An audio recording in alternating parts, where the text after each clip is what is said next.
जब भी कोई क्राइम होता है हम में से कई लोग ये पूछते हैं कि इसमें नया क्या है। ये तो फला फला के साथ भी हुआ था। लेकिन इस वीडियो में मैं आपको जो क्राइम बताने जा रहा हूं उसे सुनकर आपके कान खड़े हो जाएंगे, क्योंकि आपने अभी तक ये तो सुना था कि फोन पर किसी से ओटीपी शेयर मत करना, लेकिन ये जो अपराध अब हो रहा है, खासकर राजधानी दिल्ली में हुआ है एक शख्स के साथ, और उनके अकाउंट से करीब करीब 50 लाख रुपए चले गए। जानते हैं उनकी गलती क्या थी? उनकी गलती सिर्फ वो थी जो आप भी शायद रोजाना करते होंगे। उन्हें एक नंबर से कॉल आया, उन्होंने वो कॉल उठा लिया, वहां से कोई आवाज नहीं आई, इधर से ये हेलो हेलो कर रहे थे और चंद सेकंड के अंदर उनके अकाउंट से 50 लाख रुपया चला गया। यह बिल्कुल नई तरह का अपराध है। अभी तक पुलिस इसके बारे में पता नहीं कर पाई है कि कौन सी टेक्नोलॉजी इस्तेमाल की गई है, लेकिन ऐसा लगता है कि जिस शख्स ने इन्हें फोन किया उसके पास इनके फोन का रिमोट एक्सेस आ गया था, और जब तक ये हलो हलो कर रहे थे, इधर से कोई आवाज जा नहीं रही थी, उतनी ही देर में, क्योंकि उस शख्स के पास इनके फोन का रिमोट एक्सेस था, उसका काम हो गया। इसके बारे में पता किया जा रहा है। कुछ लोगों ने मुझ तक ये शिकायतें पहुंचाई हैं और ये रिक्वेस्ट की थी कि हम अपने प्लेटफॉर्म पर इसके बारे में बात करें। दोस्तों, अब ये पुरानी बात हो चुकी है कि अपना ओटीपी शेयर मत करना। आपको ठगने वाले अब एक कदम आगे निकल चुके हैं। ऐसे में आपको भी तैयारी पक्की करनी होगी। पहली बात तो यह है कि अगर अनजाने नंबर से फोन आ रहा है, कोशिश कीजिए मत उठाइए। किसको अगर जरूरी आपसे काम होगा तो आपको एसएमएस कर लेगा, नहीं तो आजकल व्हाट्सएप या टेलीग्राम तो सबके फोन में होता है, वहां से कोई मैसेज आ जाएगा। क्योंकि आप नहीं जानते कि आपको आ रही ये जो मिस्ड कॉल है, जिसको आप उठाएंगे और उधर से आवाज नहीं आएगी, उतनी देर में आपके फोन से क्या कुछ हो चुका होगा। क्योंकि आपके हाथ में जो फोन है, ये फोन नहीं, असल में आपके दिल की धड़कन है।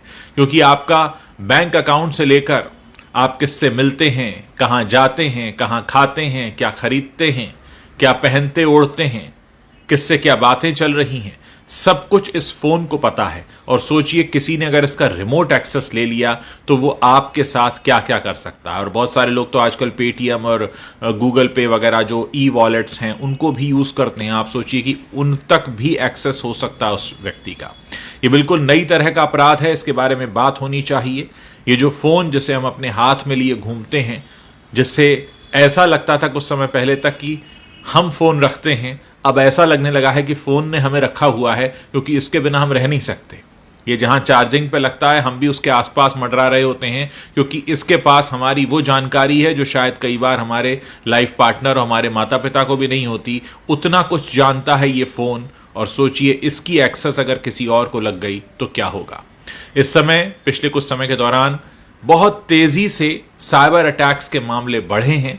2022 में एक रिपोर्ट प्रकाशित हुई थी जो ये बताती है कि इस दुनिया में हर 40वें सेकंड में कहीं ना कोई साइबर अटैक हो रहा होता है, और इनमें से 94% साइबर अटैक्स ऐसे हैं जो ईमेल के जरिए होते हैं, और इस दुनिया की 64% कंपनीज ऐसी हैं जिनमें कभी ना कभी साइबर अटैक तो हुआ ही है।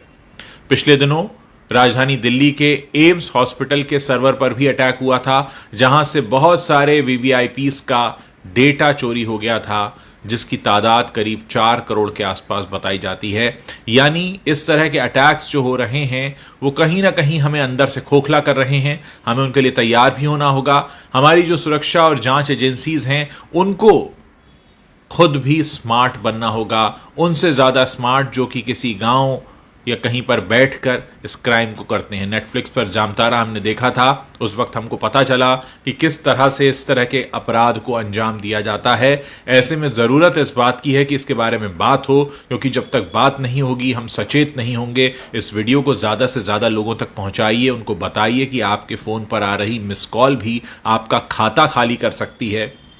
इसलिए बहुत जरूरी है कि आप सचेत रहें, और अगर आपके साथ कुछ भी ऐसा होता है तुरंत पुलिस को सूचित करें, क्योंकि आपकी जो गाढ़ी कमाई इस समय बैंक में है, जिसका एक्सेस आपके फोन से होता है, कहीं ऐसा ना हो कि आपको कोई मिस कॉल देकर आपकी वो सारी कमाई चुरा ले। ऐसा हुआ है, राजधानी दिल्ली में हुआ है। सिर्फ 2 दिन पुरानी घटना है। यानी जब एक शख्स को 50 लाख रुपए चुराने में कामयाबी मिल गई हो, और उसका पता लगाना तो दूर लोग उसकी अभी टेक्नोलॉजी ही ना पता कर पा रहे हों, इसका मतलब यह है कि हम सब खतरे के निशाने पर हैं। यानी हमारे आपके फ़ोन पर भी वो नंबर घनघना सकता है, और अगर वो घनघनाया और हमने उठाया और उतनी देर हमने हलो हलो बोला और उतनी देर में हो गया हमारा अकाउंट खाली, तो फिर सोचिए आप कहाँ जाएंगे।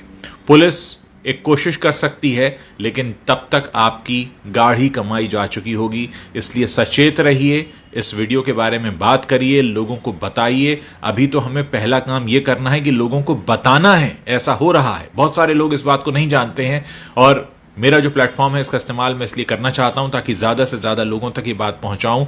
इस वीडियो को शेयर कीजिए, लोगों को बताइए कि ऐसा भी हो रहा है। अब वो OTP शेयर मत करना वाली बातें हो चुकी हैं पुरानी, अब सब समझदार हो चुके हैं। इसलिए इस तरह का गुनाह और अपराध करने वालों ने नया तरीका निकाल लिया है। इस नए तरीके से फिलहाल बचने का उपाय जो मुझे समझ में आता है वो यही है। हाँ, हो सकता है आप में से बहुत सारे लोगों के लिए थोड़ा मुश्किल होगा कि जिसका भी फ़ोन आ रहा है, अगर आपको उसका नाम नहीं पता है, आपके मोबाइल में वो नंबर सेव नहीं है, तो सामने वाले शख्स को SMS करने दीजिए, सामने वाले शख्स को WhatsApp करने दीजिए। जब आप पक्की तरह से निश्चिंत हो जाएंगे जो सामने वाला शख्स आपको फ़ोन कर रहा है वो जेन्युइन है, आपके किसी जानने वाले का जानने वाला है, या आप उसका नाम पता जानते हैं, तभी वो फ़ोन कॉल उठाइए। क्योंकि अगर आपके साथ ऐसा होता है तो निश्चित तौर पर ये एक ऐसी बात होगी कि पता तो था और फिर भी गलती हो गई। दिल्ली में जिनके साथ हुआ उन्हें तो पता ही नहीं था, उनके साथ ये पहला अभी तक का अपराध हुआ है जिन्होंने पुलिस को सूचित भी किया है, और पुलिस ने एक स्पेशल टीम बनाई है जो उसकी जांच कर रही है। लेकिन अगर किसी एक शख्स के साथ अपराध हो जाए तो हमारी जिम्मेदारी ये बन जाती है कि हम बाकियों को सूचित कर दें ताकि बाकी इस मुसीबत से बच सकें। समाचार जो प्लेटफॉर्म्स होते हैं, या मेरा भी सोशल मीडिया प्लेटफॉर्म है, उनका काम सबसे पहला यही होता है कि लोगों को चेतावनी देना, बताना कुछ नया हो रहा है, आप उससे कैसे बच सकते हैं। जब जानकारी ही नहीं होगी तो बचाव कैसे होगा। पहला स्टेप हम ले चुके हैं, जानकारी ले चुके हैं, अब जानकारी को फैलाना है, लोगों को बताना है ताकि ज़्यादा से ज़्यादा लोगों को हम सुरक्षित कर पाएं। आप अपने घर में लोगों को भी बता सकते हैं कि इस तरह से आ रहे किसी भी नंबर को न उठाएं। मेरे बहुत सारे दर्शक हैं जिन्होंने मुझे स्क्रीनशॉट्स भी भेजे हैं। उन नंबर्स को शेयर करने का फ़ायदा इसलिए नहीं है क्योंकि ये नंबर चेंज हो जाते हैं, क्योंकि जो अपराध करने वाला शख्स है वो भी जानता है कि एक बार नंबर पब्लिक हो गया तो उसके बाद उसे नंबर बदलना पड़ेगा। इसलिए इस बात से कोई फ़र्क नहीं पड़ता कि वो नंबर कौन सा है। अगर आपके फ़ोन में वो सेव नहीं है और आपको कुछ गड़बड़ लगता है तो मत उठाइए, सामने वाले को SMS भेजने दीजिए, अपना नाम पता बताने दीजिए। जब आप पूरी तरह से आश्वस्त हो जाएंगे कि आप उसे जानते हैं और वो कोई चोर उचक्का नहीं है, वो आपके साथ कुछ गलत नहीं कर सकता है, तभी आप उसके फ़ोन को उठाएं और उठाकर उससे बात करें।